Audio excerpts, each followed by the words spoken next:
Haleluya, shalom. Ya, terima kasih buat Pastor Budi dan semua tim dan seluruh jemaat. Saya hadir hari ini tidak sendirian karena bersama dengan istri tercinta dan Pastor Shirley Kusuma dan juga Yehuda dan Betani. Bisa berdiri sebentar? Ya, istri yang paling cantik sedunia. Ya, puji Tuhan. Nah, saudara sekalian, saya percaya bahwa hari ini kita merayakan Natal. Siapa yang bersuka cita, katakan amin. Ya, nah kenalkan sekali lagi, nama saya lengkap saya adalah Lukas Kusuma dan oleh kemurahan Tuhan sejak tahun 2000 sampai hari ini kami boleh ada di Amerika, khususnya di kota Philadelphia, dan kami juga ada di New York dan juga ada di Colorado, Denver. Nah, saudara, dalam peristiwa Natal yang hari-hari ini kita sedang rayakan, kita pasti sudah mendengar banyak khotbah-khotbah tentang Natal. Baik saudara hadir langsung maupun juga mungkin di YouTube atau di televisi. Dan kita sudah banyak belajar tentang Yusuf dan Maria dalam peristiwa Natal. Kita juga sudah mendengar khotbah banyak tentang yaitu orang-orang Majus dari timur yang datang menyembah Yesus akhirnya dengan membawa persembahan emas, kemenyan, dan mur. Lalu kita juga sudah banyak belajar tentang para gembala di padang. Datang akhirnya malaikat berkata, hari ini telah lahir bagimu juru selamat. Nah, saudaraku, tetapi ada satu tokoh Alkitab yang jarang dikhotbahkan dalam peristiwa Natal. Padahal orang ini peranannya besar sekali bagi kedatangan Yesus 2000 tahun yang lalu. Dan orang ini bernama John the Baptist atau Yohanes Pembaptis.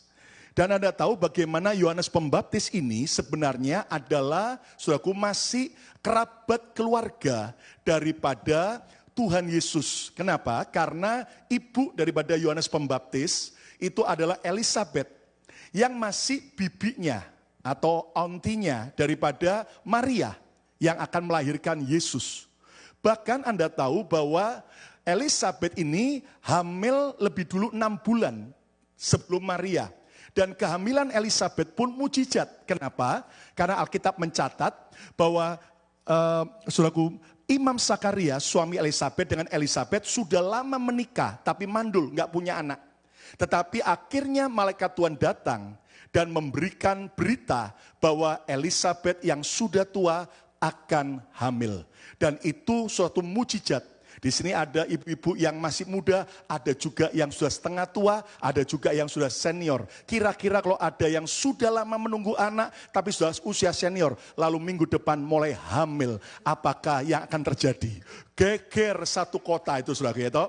Nah, Anda tahu apa yang terjadi, saudara? Akhirnya, kemudian Maria juga setelah mendapat berita tentang kelahiran yang akan terjadi melalui kandungannya, Maria tercatat di Alkitab 3 bulan lamanya tinggal di rumah bibinya Elizabeth, saling menguatkan. Makanya begini, ketika saudara mengalami persoalan apapun, jangan menjauh dari komunitas rohani. Setuju? Katakan amin. Justru semakin mendekat gereja, mendekat dengan orang-orang percaya supaya iman kita dikuatkan dan dibangunkan. Yang percaya ada banyak kuasa yang terjadi saat kita berkumpul. Tepuk tangan yang meriah bagi Tuhan Yesus. Haleluya. Nah, pelayanan Yohanes Pembaptis adalah apa? Mempersiapkan jalan bagi kedatangan Yesus. Dan Anda mengerti akhirnya Yohanes Pembaptis juga, selain dia memberitakan berita pertobatan, dia juga adalah seorang yang dipakai Tuhan untuk membaptis Tuhan Yesus di sungai Yordan. Dan Anda bisa bayangkan bagaimana Yohanes Pembaptis, waktu dia membaptis Tuhan Yesus, sebelumnya dia bilang begini, membuka tali kasutnya pun aku nggak layak. Jadi Yohanes Pembaptis yakin persis Yesus adalah the Messiah. Yesus adalah Allah yang hidup. Yesus adalah juru selamat. Dan Anda tahu waktu Yesus dibaptis di sungai Yordan, keluar dari air, langit terbuka, Roh Allah turun seperti merpati. Lalu ada suara Bapa di surga, inilah anak yang kukasihi, kepadanya lah aku berkenan. Yohanes Pembaptis yang di sebelah Yesus, saudaraku, jelas tahu persis apa yang terjadi dengan Tuhan Yesus. Bahkan Yohanes pasal 2 mencatat, keesokan harinya, Yohanes Pembaptis dengan 2 orang muridnya, yaitu Yohanes dan Andreas. Jangan bingung, waktu itu nama Yohanes itu banyak ya. Dan Yohanes, murid Yohanes Pembaptis ini dengan Andreas diberitahu oleh Yohanes Pembaptis. Behold the Lamb, lihatlah anak domba Allah. Yohanes Pembaptis begitu yakin dan dia bilang kepada dua muridnya, itu loh Yesus Mesaya. Dia adalah Tuhan yang telah jadi manusia. Maka Alkitab berkata, Yohanes dan Andreas akhirnya pergi meninggalkan Yohanes Pembaptis dan ikut Yesus. Dan itulah kelak yang jadi murid Yesus, yaitu Yohanes atau Rasul Yohanes yang menuliskan kitab Injil dan juga 1 dan 2 dan 3 Yohanes serta kitab Wahyu. Sementara Andreas itu adalah saudara daripada Simon Petrus yang akhirnya membawa Simon Petrus ketemu Yesus. Karena apa? Pelayanan Yohanes Pembaptis. Saudaraku, orang ini orang yang hebat. Bahkan Yohanes Pembaptis memberitakan tentang pertobatan. Tetapi Anda tahu apa yang terjadi? Ketika satu kali ada seorang raja bernama Herodes. Ternyata melakukan dosa yang sangat menyedihkan. Dia mengambil istri daripada saudaranya sendiri. Yaitu Herodias.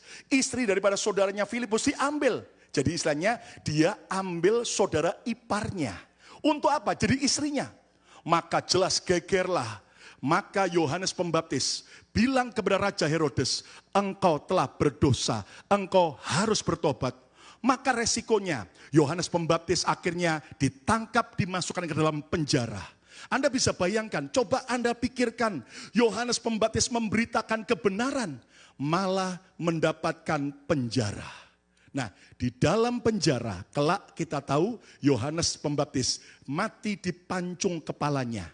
Akibat anak Herodias yang akhirnya menari di depan Herodes. Lalu kemudian Herodias ditanya oleh raja, minta hadiah apa? Maminya beritahu, minta kepala Yohanes Pembaptis. Saudaraku, sebelum Yohanes Pembaptis mati, apa yang terjadi? Mari kita lihat di dalam penjara, Alkitab mengatakan di dalam Matius 11 ayat 2 sampai 5. Ada peristiwa yang menarik sekali untuk kita pelajari. Saya bacakan. Di dalam penjara, Yohanes mendengar tentang pekerjaan Kristus. Yohanes Pembaptis dari dalam penjara mendengar bagaimana Yesus melakukan pekerjaan-pekerjaan yang dahsyat. Ayat 3, perhatikan. Lalu menyuruh murid-muridnya. Jadi Yohanes Pembaptis di dalam penjara dikunjungi oleh murid-murid Yohanes. Lalu Yohanes itu menyuruh murid-muridnya bertanya kepadanya, kepada Yesus. Engkaukah yang akan datang itu? Engkaukah Mesias yang telah dinubuatkan itu? Ataukah bukan? Lihat, atau haruskah kami menantikan orang lain? Jadi saudaraku, Anda bisa bayangkan hari itu Yohanes Pembaptis minta supaya murid-muridnya datang tanya sama Yesus. Benarkah engkau adalah Tuhan yang telah jadi manusia? Loh, kan ini aneh. Padahal pada waktu sebelumnya Yohanes yakin pasti bahwa Yesus adalah siapa? Mesias. Bahkan di Sungai Yordan dia melihat langit terbuka dan suara Bapa, Roh Kudus turun dan saudaraku perkenanan Tuhan.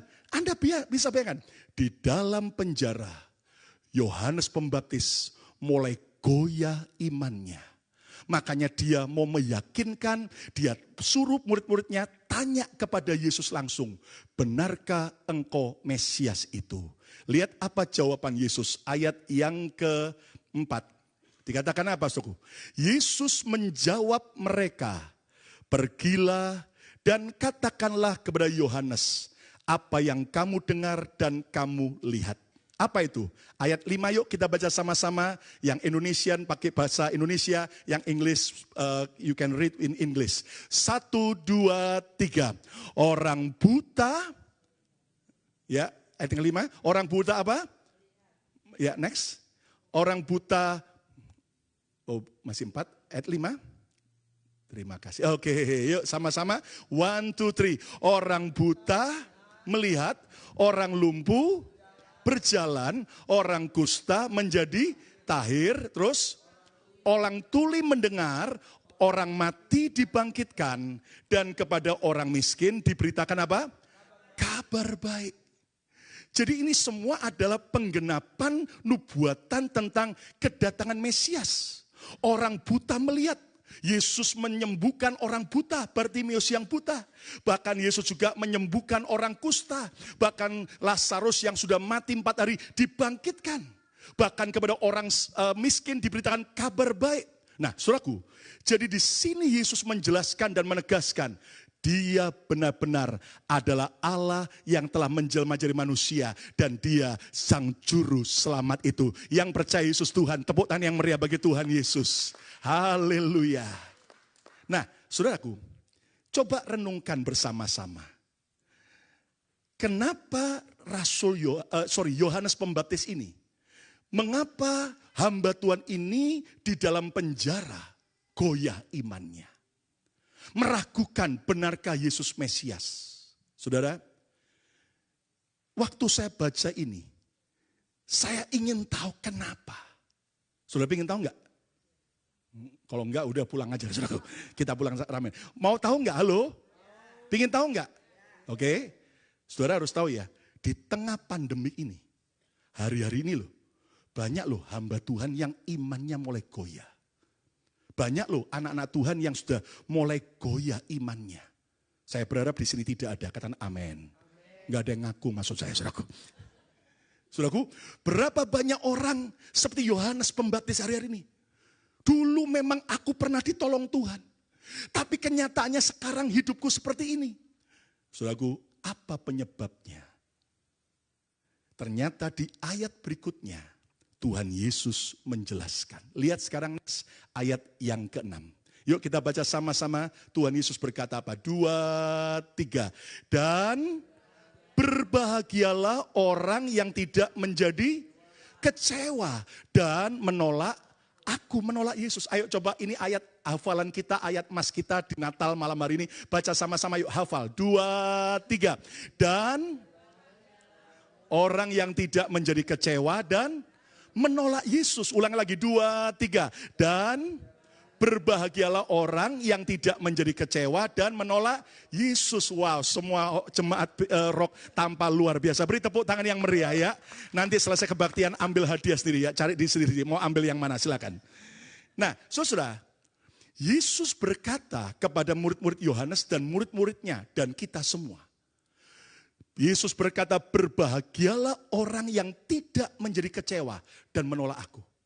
Saudara, kenapa dia berkata begitu?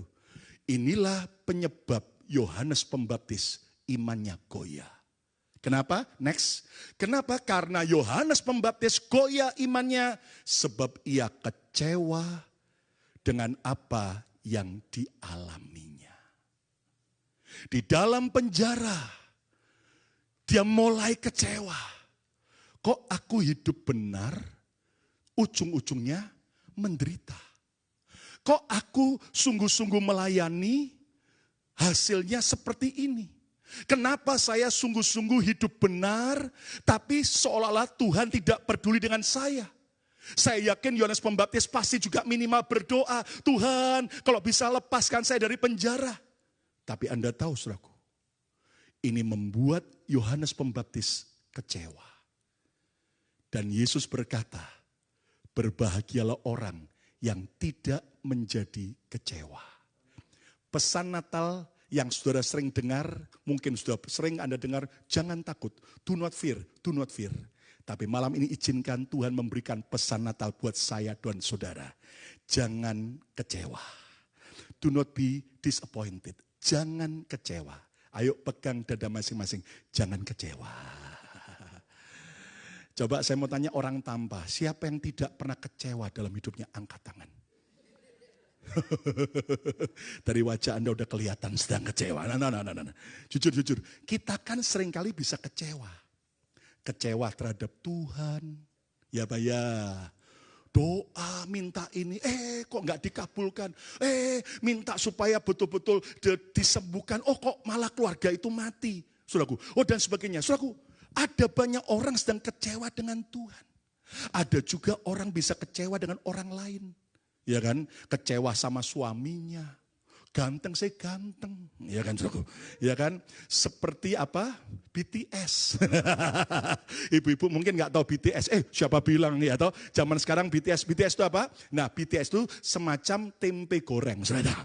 Nah, itu grup penyanyi Korea yang lagi ngetop sekarang, BTS, ya kan saudara. Nah, suamiku sih ganteng kayak BTS, tapi Pastor Lukas pelitnya bukan main. Sudah pelit kasar, gak romantis. Hidup lagi. Berapa banyak suami lagi kecewa sama istrinya. Cantik sih cantik pastor, tapi biaya perawatannya mahal. Apalagi kalau Natal begini ya kan saudara. Memang sudah nggak ke mall sih ya kan, karena pandemik ya toh. Tapi online jalan terus. Ya toh di sini nggak ada. Itu di Jepang saudara ya. Ya toh, berapa banyak orang tua kecewa sama anaknya. Dulu kecil, sudah aku besarkan biayai, sekarang kurang ajar, beraninya dan tidak pernah hormat. Sakitnya tuh di mana? Bukan di sini, tapi di sini, saudara. Ya kan? Ada banyak orang anak-anak yang lagi kecewa dengan orang tuanya. Ada ipar kecewa dengan iparnya. Ada yang mertua kecewa sama siapa? Menantunya. Sebaliknya juga ada menantu yang kecewa sama siapa? Mertuanya. Saudaraku, bahkan ada enggak kira-kira orang yang kecewa sama hamba Tuhan? Ada enggak? Ada ya toh. Saudaraku, kira-kira ada enggak hamba Tuhan yang kecewa sama jemaatnya? Ada enggak? Ada. Ada enggak orang Kristen yang kecewa sama sesama orang Kristen? Ada enggak? Ada. Ada enggak orang kecewa sama yaitu gereja? Ada enggak? Ada. Dan inilah realita hidup. Bahkan orang bisa kecewa dengan dirinya sendiri. Kenapa saya tidak berhasil seperti orang itu? Kenapa saya tidak seberuntung seperti kakakku? Dan ada orang kecewa dengan keadaan. Pesan Natal malam ini, jangan kecewa. Siapa tidak mau kecewa, ayo beri tepuk tangan yang meriah bagi Tuhan Yesus. Saudara, hari ini Tuhan tahu keadaan Bapak Ibu semua. Saudara mungkin sedang kecewa. Kenapa ini terjadi? Satu kali ada pameran, expo. Dan di antara stand di expo itu ada satu stand. Rupanya setan lagi butuh duit banyak. Jadi setan sewa stand lalu mulai jual peralatan senjata-senjata setan. Orang-orang jadi tertarik, kira-kira senjata setan itu apa aja ya? Dijual berapa ya? Lalu kemudian banyak orang coba lihat. Di depan ada senjata setan kayaknya berbahaya sekali. Tapi kok harganya murah? Lalu ada tulisannya. Senjata itu adalah namanya kebencian. Oh, kebencian kenapa murah? Gitu. Oh, lagi sale kata setan. Lalu kemudian sebelahnya lagi, ini apa? Iri hati. Oh, kok murah? Iya, lagi sale. Yang lain lagi, ini apa? Kesombongan. Loh, kok murah? Lagi sale. Dan sebagainya. Ini apa? Oh, ini pikiran kotor. Ini adalah gosip. Iya toh, harganya kok sale? Iya, murah lagi sale. Lalu semua penasaran. Di pojok paling belakang ada satu senjata setan yang tidak berbahaya kelihatannya. Tapi harganya paling mahal dan tidak di sale. Setan dengan senyum confident berkata, kalian pasti penasaran kan? Iya, ini apa? Senjata ini kok mahal banget? Namanya adalah kekecewaan. Loh, kekecewaan? Kenapa harganya mahal? Lalu setan bilang, kamu tahu enggak? Kalau iri hati enggak berhasil menjatuhkan orang Kristen. Kalau kesombongan tidak berhasil menjatuhkan orang Kristen. Kalau sampai gosip tidak menjatuhkan orang Kristen. Maka saya akan pakai senjata terakhir saya, kekecewaan. Dan biasanya kalau orang sudah kena kecewa, orang Kristen itu akan segera mulai padam, mulai mundur dan meninggalkan Tuhan dan pelayanan. Saudara sekalian, lihat betapa berbahayanya kekecewaan itu. Itu sebabnya malam hari ini Tuhan cinta saya dan saudara. Tuhan mau beri pesan buat saudara.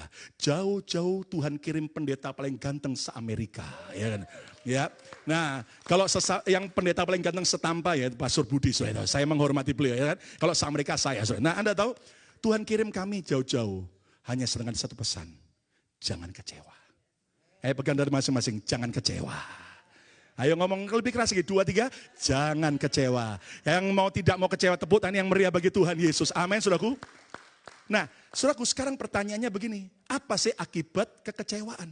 Betapa berbahayanya kekecewaan? Saya perhatikan, saudaraku, ternyata kekecewaan akan membuat orang buta terhadap rencana Tuhan. Lihat seperti Yohanes Pembaptis. Tadinya dia clear, tahu Yesus Tuhan. Gara-gara kecewa, itu seperti matanya ditutupin, saudaraku, sebuah yaitu benda. Langsung gak kelihatan lagi, buta.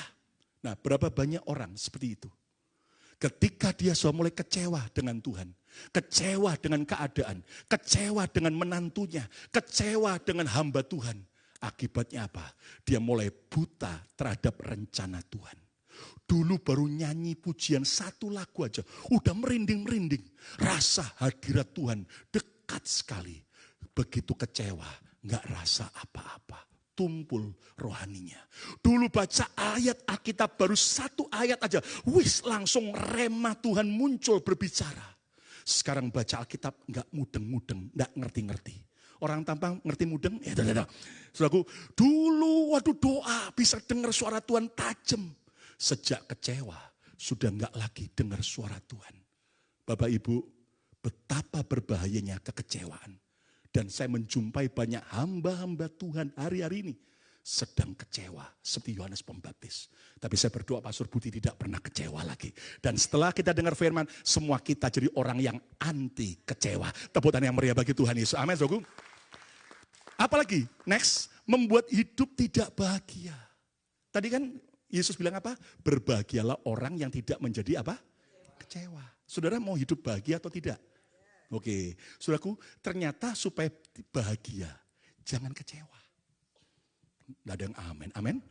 Kenapa? Orang kalau kecewa, tidak bahagia. Duitnya banyak, tetap tidak bahagia. Kenapa? Orang kalau kecewa, lihat, makan steak, rasa sandal jepit. Ya kan, saudaraku? Menderita. Orang kalau kecewa, nggak bisa tidur. Padahal yang mengecewakan, ngorok tidurnya. Saudara. Ya Pak ya. Orang kalau kecewa, lihat saudaraku. Hidupnya, waduh pokoknya gak bahagia. Rugi. Bilang hari rugi besar kalau kecewa. Nah, ya kan saudaraku. Apalagi saudaraku, akibat orang kecewa. Next, ternyata kekecewaan juga akan membuat saudaraku perkataan dan tindakan seseorang jadi kacau. Ya kan? Lihat. Yohanes Pembaptis loh, sekali berdia loh, sampai meragukan Yesus.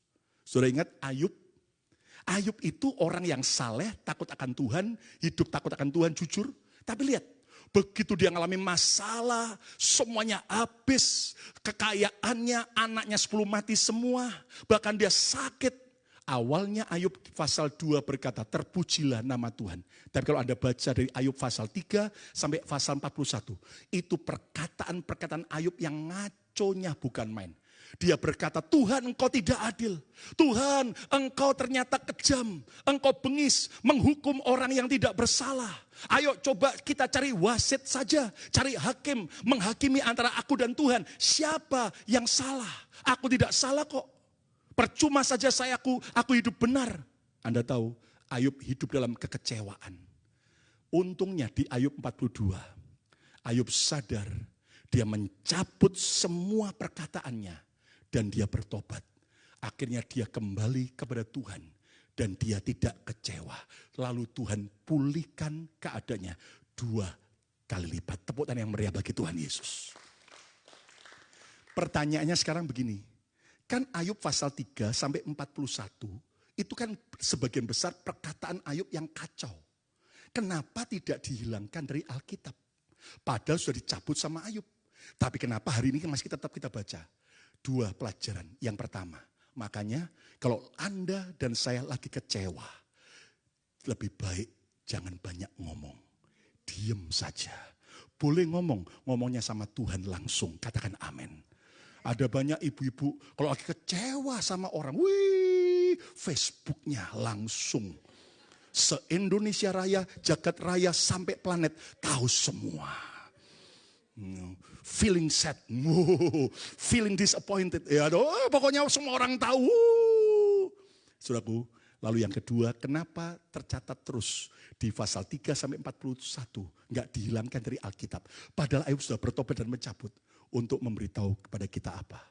Begitu kita ngomong sesuatu kepada seseorang, begitu kita ketik kata-kata kacau kita, begitu kita posting di sosial media hari ini, mungkin bisa Anda delete. Tapi di hati orang lain, perkataan itu nggak akan pernah terhilang. Makanya mulai hari ini ketika kita sedang kecewa, jangan bertindak aneh-aneh. Lebih baik cari Tuhan, duduk di kaki Tuhan. Hidupmu dan hidupku akan dipulihkan Tuhan. Tepuk tangan yang meriah bagi Tuhan. Amin, saudaraku. Berikutnya, apa penyebab kekecewaan? Membuat orang menolak Yesus. Next. Ya, membuat orang menolak Yesus. Nah ini loh, hati-hati saudaraku. Membuat orang menolak Yesus. Tadi Yesus berkata apa? Berbahagialah orang yang tidak menjadi kecewa dan apa? Menolak aku. Saudaraku. Inilah tujuan setan. Dia pakai kekecewaan, kecewa sama pendeta, kecewa sama gereja, kecewa sama hamba Tuhan, sama orang Kristen. Tujuannya apa? Satu, ujung-ujungnya membuat kita menolak Yesus. Akhirnya mundur dari gereja, nggak mau lagi ke gereja. Kenapa? Karena ternyata saudaraku, kita itu sudah mulai kecewa. Nah sekarang semua jemaat rock tanpa. Siapa yang mau berkata, aku tidak mau kecewa lagi? 2, 3. Sudah mau katakan amin? Nah sekarang gini, tapi Pastor Lukas, bukankah hidup ini penuh dengan banyak kekecewaan? Udah kalau gitu saya nggak mau lagi kumpul sama teman orang yang lain. Saya udah nggak mau lagi berkumpul. Anda salah besar. Toh buktinya, saya udah jumpai orang Indonesia merantau kemana saja. Dan kalau dia berlaku berkata, udah saya nggak mau kumpul sama orang Indonesia. Percayalah, orang Indonesia biar dia merantau kemana saja. Tetap cari tempe goreng dan nasi goreng.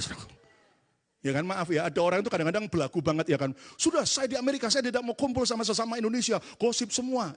Emangnya gereja Amerika tidak ada gosip? Saya punya banyak teman pendeta Amerika, saya tanya di mana? Gosip ada nggak gerejamu? Oh, orang Amerika juga sama, suka gosip.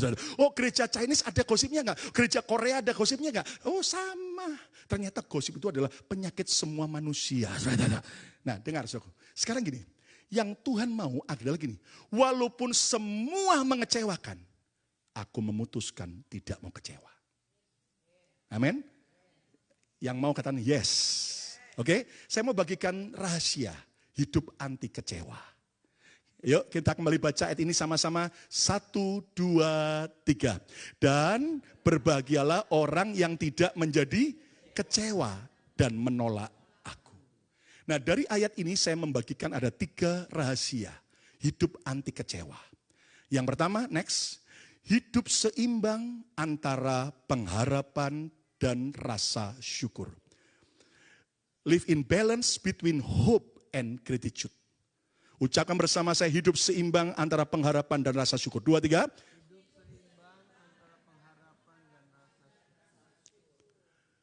Pengharapan, hope, ekspektasi yang tidak tercapai adalah penyebab utama orang kecewa. Ya, Pak ya. Ketika Anda mengharapkan supaya Pastor Budi di hari Natal ini memberi Anda hadiah Natal, sebuah mobil Mercedes. Kuncinya pun juga tidak diberi, misalnya. Orang seringkali kecewa karena pengharapannya tidak tercapai. Loh, tapi bukankah kita orang percaya harus punya pengharapan, harus punya hope? Oh betul. Tapi Anda tahu, kekristenan itu mengajarkan keseimbangan. Balance, kata bersama saya, keseimbangan. 2, 3. Keseimbangan adalah sebuah, saudaraku, nilai hidup yang paling penting dalam hidup kita. Kenapa? 2 kaki saya ini bisa membuat saya tetap berdiri. Kenapa? Seimbang. Meja ini bisa berdiri, kenapa? Seimbang, balance. Segala sesuatu yang tidak seimbang akan jatuh. Saudaraku.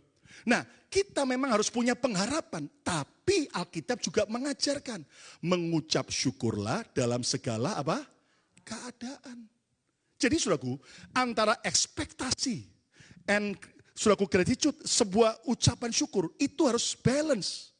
Sehingga begini, saudara dan saya harus punya mimpi besar, punya harapan besar, harapan yang tinggi. Tetapi begitu kenyataannya tidak seperti yang kau harapkan, engkau tetap bisa mengucap syukur di dalam segala hal. Tepuk tangan yang meriah bagi Tuhan Yesus. Nah, Yohanes Pembaptis ini terjebak ke dalam kekecewaan. Kenapa? Menurut saya karena dia tidak bisa seimbang antara pengharapan dan ucapan syukur. Loh, kalau bisa tahu Pastor Lukas, mari kita lihat, renungkan begini. Saudara, dia kan berbuat kebenaran. Bahkan dia masih ada relatif, yaitu hubungan kerabat dengan Yesus. Nah, minimal dugaan saya, walaupun nggak ada di Alkitab ya. Nanti aja langsung tanya sama Om Yohanes Pembaptis kalau di surga, ya kan? Ya, tapi kalau Yohanes Pembaptisnya di neraka Pak Suluk, ya Anda yang tanya, saya nggak tanya, saudara. Nah, Anda tahu, saudaraku, seandainya gini, saudaraku, Yohanes Pembaptis itu, saudaraku, kan dia dikunjungi sama murid-muridnya. Makanya dia bisa nyuruh murid-muridnya tanya sama Yesus. Nah, minimal Yohanes Pembaptis lagi susah.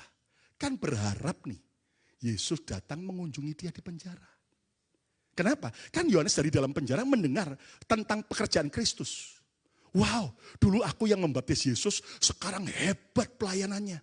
Ya, masa sih Yesus nggak mau meluangkan waktu mengunjungi saya di penjara? Kan ada murid-murid Yohanes Pembaptis bisa kunjungi Yohanes. Jadi ada akses untuk bisa mengunjungi. Tapi tidak pernah tercatat di Alkitab, Yesus sekalipun mengunjungi Yohanes di penjara. Sampai Yohanes Pembaptis mati.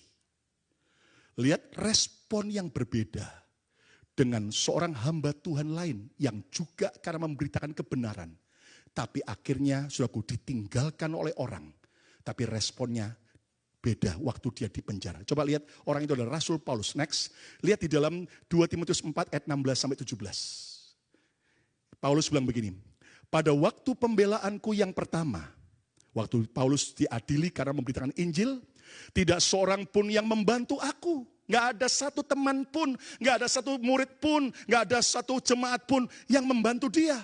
Semuanya meninggalkan aku. Lihat respon Paulus. Kiranya hal itu jangan ditanggungkan atas mereka. Ini adalah kalimat apa? Sebuah kalimat pengampunan. Dia nggak bilang begini, mereka kurang ajar, dia biar dikutuk sama Tuhan. No. Tapi Paulus bilang, kiranya hal itu jangan ditanggungkan atas mereka. Ampuni mereka ya Tuhan. Kenapa? Ayat 17, Paulus bisa mengucap syukur. Yuk baca sama-sama 2-3 next. Ya, tetapi Tuhan telah mendampingi aku dan menguatkan aku. Terus, supaya dengan perantaraanku, Injil diberitakan dengan sepenuhnya. Dan semua orang bukan Yahudi mendengarkannya. Terus, dengan demikian aku lepas dari mulut singa. Paulus punya pengharapan teman-temannya, hamba-hamba Tuhan lain datang menjenguk dia, menolong dia waktu dia ada dalam pengadilan di penjara. Gak ada seorang pun. Semua meninggalkan. Tapi dia tidak kecewa. Dia bisa bersyukur. Gak apa-apa. Manusia bisa meninggalkan aku. Namun Tuhan tetap menyertai aku. Beri tepuk tangan yang meriah bagi Tuhan Yesus. Kata bersama saya syukur. Kurang keras dong, syukur. Banyak bersyukur, banyak berkat. Ngucap syukur banyak, awet muda. Ibu-ibu mau awet muda? Tidak perlu lagi cari mentimun dan bengkoang. Lalu di blender taruh sini.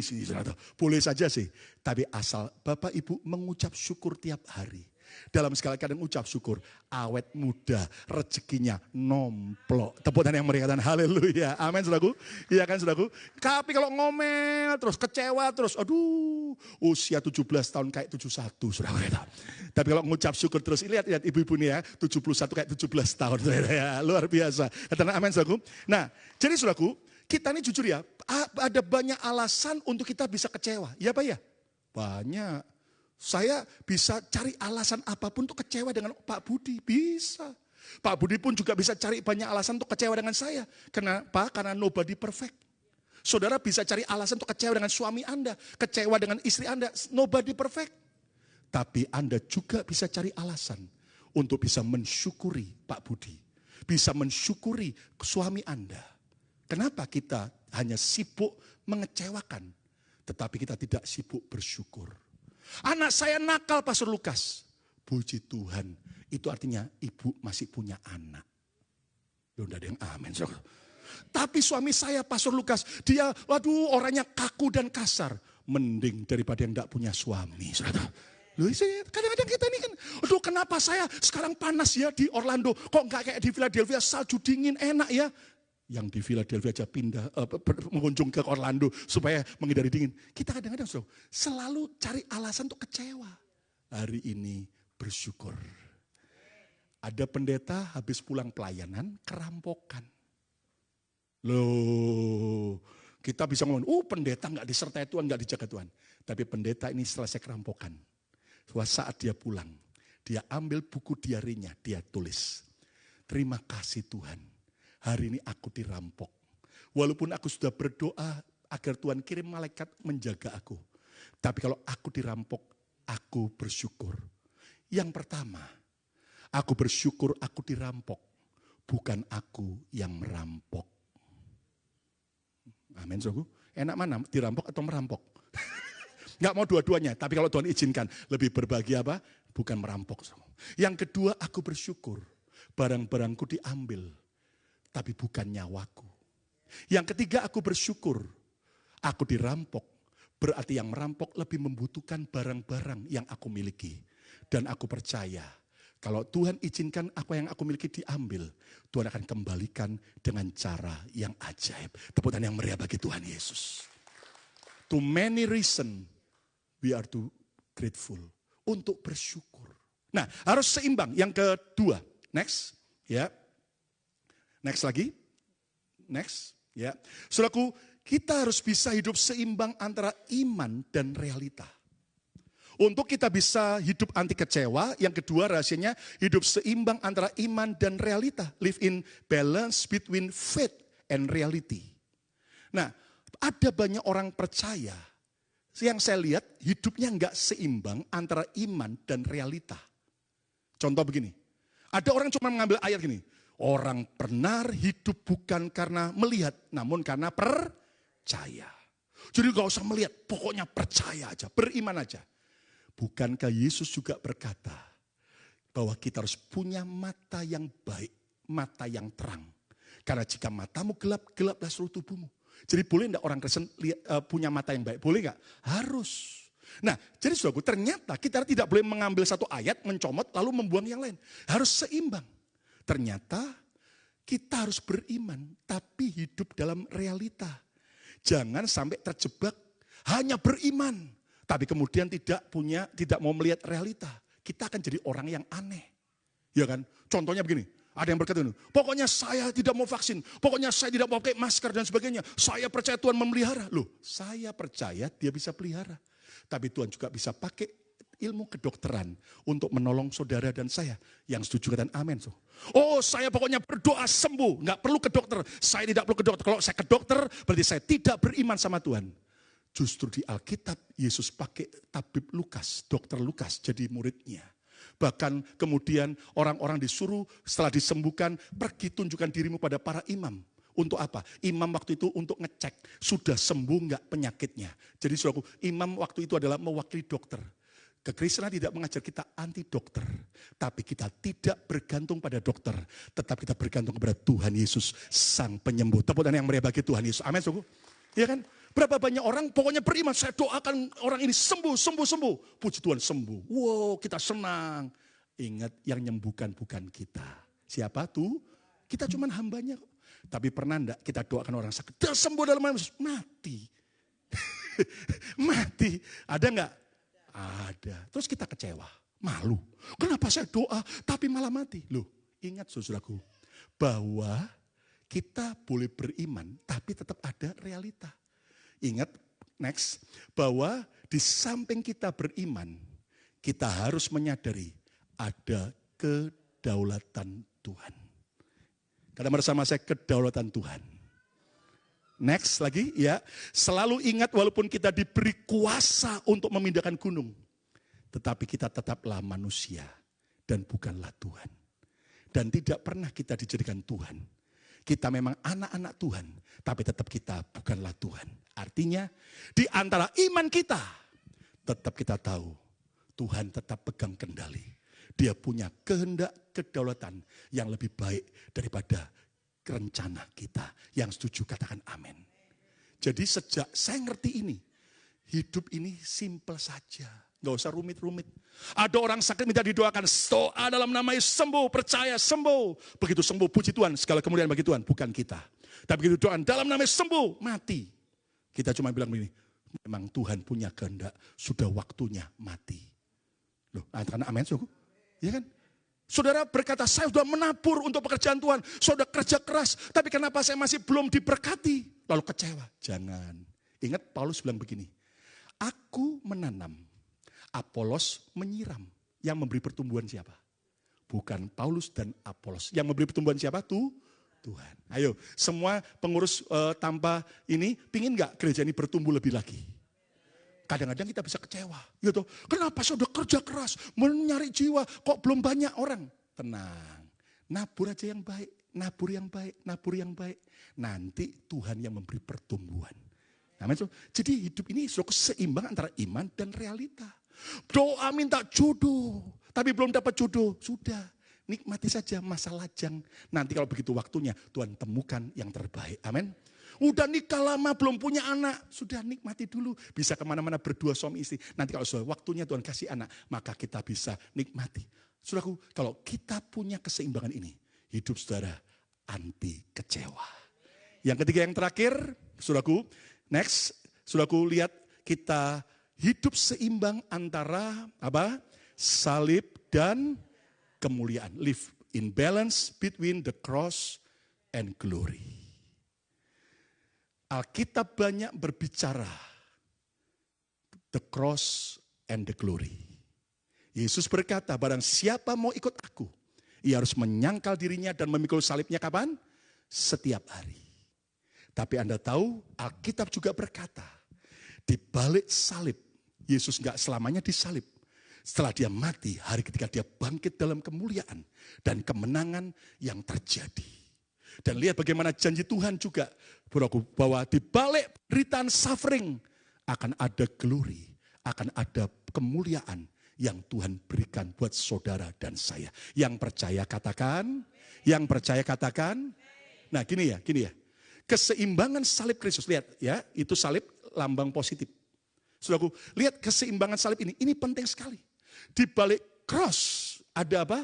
Glory.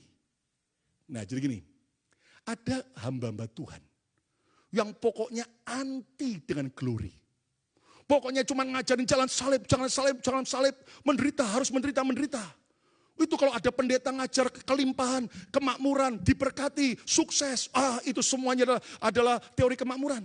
Pokoknya menderita. Lalu kemudian nyanyi begini, biar saya miskin di dunia, utang gak bisa bayar, rent gak bisa bayar, gak bisa belanja apa-apa, gak bisa memberikan persembahan ke gereja yang baik, gak pernah bisa memberi kepada orang miskin, asal saya kaya di surga. Nah saudaraku, padahal Tuhan Yesus berkata, aku datang memberi kamu hidup dan hidup dalam segala apa? Kelimpahan. Saudara, ada orang yang akhirnya apa? Ketika dia cuma pegang teologi ke salib, tapi menolak glory, akibatnya apa? Dia iri lihat orang lain sukses. Dia benci sama orang kaya. Dia benci sama gereja besar. Ada enggak? Banyak. Begitu pendeta itu muncul beritakan apa? Langsung dicaci maki. Pendeta kemakmuran. Kenapa? Karena dia cuma terima teori salib. Teologi salib menolak kemuliaan. Tapi ada orang per-Kristen. Pokoknya saya pegang kemuliaan. Aku percaya ikut Yesus pasti bahagia, pasti sukses, pasti berkelimpahan. Lalu menolak salib. Begitu dia betul-betul sungguh-sungguh sama Tuhan, lewati masa penderitaan, kecewa. Seimbang. Kata bersama saya, seimbang. 2, 3. Saudara, melewati kondisi apapun, kalau engkau diizinkan lewat masa salib, masa penderitaan, ngucap syukur. Bilang, ujung-ujungnya pasti baik. Ayo ucapkan bersama saya 2, 3. Ujung-ujungnya pasti. Kenapa? Salib itu enggak akan selamanya ada. Di balik salib ada kemuliaan. Tepuk tangan yang meriah bagi Tuhan Yesus. Katakan amin. Ya, tapi Pastor Lukas katanya ujung-ujungnya baik. Tapi kalau enggak baik-baik, berarti belum ujung. Amin, saudaraku. Jadi belajarlah untuk apa? Seimbang. Nah gini ya, jujur. Bagi saudara yang sudah lama ikut Yesus, ada enggak masa salib? Ada enggak? Ada. Disalah ngerti orang, digosipin, dibenci orang, atau bahkan mengalami masa-masa sulit. Pernah enggak? Tapi jujur, ada enggak masa kemuliaan? Ada tidak? Istilah saya, masa penghiburan Tuhan. Saya sekeluarga banyak kesaksian, tapi enggak sempat kita saksikan sekarang, ya kan? Kenapa? Terlalu banyak Tuhan itu berbuat keajaiban. Tapi Anda tahu gini, satu hal yang saya simpulkan. Percayalah di saat kita melewati suffering, Kalau respon kita benar, akan ada glory demi glory. Ada penghiburan-penghiburan. Walaupun misalnya ada masalah berat, kalau respon kita benar, seimbang, nanti Tuhan kasih penghiburan yang lain. Dan Anda harus tahu, itu yang akan membuat kita tetap bisa tidak pernah kecewa. Amin, saudaraku. Kami sudah pernah lewati kebakaran gedung gereja tahun 2006. Habis karena korsleting di kota Philadelphia, Pennsylvania. Dan dalam keadaan begitu, saudaraku, yang namanya penghakiman dari orang-orang Kristen gereja yang lain, aduh mengerikan sekali. Makanya itu pengajarnya salah, sesat, makanya dibakar Tuhan. Tuhan marah, makanya dihukum Tuhan. Saudaraku, di dalam keadaan itu Desember 2006. 1 bulan kemudian, saudaraku, istri saya kehamilan anak kami yang keberapa? Ketiga ya? Yang kedua, keguguran. Sudah hampir 4 bulan, keguguran. Saudara, air mata meleleh. Di rumah sakit saya dampingi istri saya yang lagi mau membersihkan kegugurannya. Dia pegang erat tangan saya, dia teriak, Tuhan, Engkau boleh ambil apapun juga. Asal jangan ambil Yesus dari hidup kami. Saudara, sebagai suami yang mendengar doa istri seperti itu. Bukan marah sama Tuhan, tapi tetap setia sama Tuhan. Saya jadi kuat dan teguh. Dan betul saudaraku, lewati itu semua, kami akhirnya melihat Tuhan itu akan memberikan glory setelah kita lewati salib. Tapi apakah sampai hari ini Pastor Lukas masih punya salib? Banyak. Saudara jangan iri sama orang lain. Enak ya orang itu ya diberkati. Percaya deh, tiap orang pasti ada salibnya sendiri-sendiri. Gak usah sibuk mikirin iri sama salibnya orang. Tapi bersyukur ini salib yang terbaik. Mertua saya jahat Pastor Lukas. Bersyukur Bu masih punya mertua. Ya kan? Ada tapi ini anak saya jahat. Bersyukur ya kan masih punya anak. Ada orang-orang lain yang lebih menderita daripada kita. Pesan Natal malam ini, jangan kecewa. Siapa mau menang dari kekecewaan? Tepuk tangan yang meriah bagi Tuhan Yesus. Amin, saudaraku. Saudaraku, kesimpulannya, kesimpulannya, ya next lagi. Jadilah pribadi yang anti kecewa. Next lagi, ayat yang hafalan kita, next. Kita baca yuk sama-sama sekali lagi. 2, 3. Dan berbahagialah orang yang tidak menjadi kecewa dan menolak aku. Next, rahasia hidup anti kecewa ada 3. Yuk baca sama-sama 2, 3. Hidup seimbang antara pengharapan dan rasa syukur. Pemain musik silakan. Yang kedua apa? Hidup seimbang antara iman dan realita. Ya. Yang ketiga, hidup seimbang antara salib dan kemuliaan. 3 keseimbangan ini kalau ada dalam hidup kita, percayalah saudara akan jadi orang yang tidak pernah kecewa lagi. Keadaan bisa mengecewakan, orang lain bisa mengecewakan, diri sendiri bisa mengecewakan, tapi aku tidak lagi mau kecewa. Sebab aku tahu, di antara pengharapanku, aku bisa bersyukur dalam segala keadaan. Di antara iman percayaku, ada realita bahwa aku tetap manusia. Dia Tuhan yang berdaulat. Apapun yang dia kerjakan, tidak pernah salah. Pasti ujung-ujungnya mendatangkan kebaikan. Dan yang ketiga, di balik salib, pasti ada glory. Selamat Natal, Tuhan memberkati. Kita beri tepuk tangan yang meriah bagi Tuhan Yesus. Ayo berdiri bersama-sama. Terima kasih. Kami tidak mau mengulangi kebodohan Yohanes Pembaptis. Akibat kecewa, maka dia tidak mengalami kekuatan lagi. Hari ini kami datang kepadamu Tuhan. Christ is enough for me. Christ is enough for me. Everything I need is in you. Everything I need. Sing together. Christ is enough for me. Christ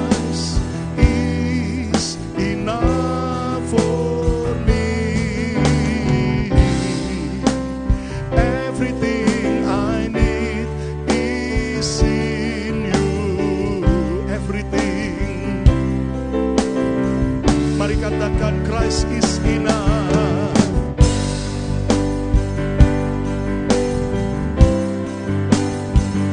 Amen. Christ is enough for me. Kami puas karena dalam Yesus ada kepuasan. Apapun yang kami perlukan, I have decided to follow Jesus. No turning back. Jangan lagi kecewa.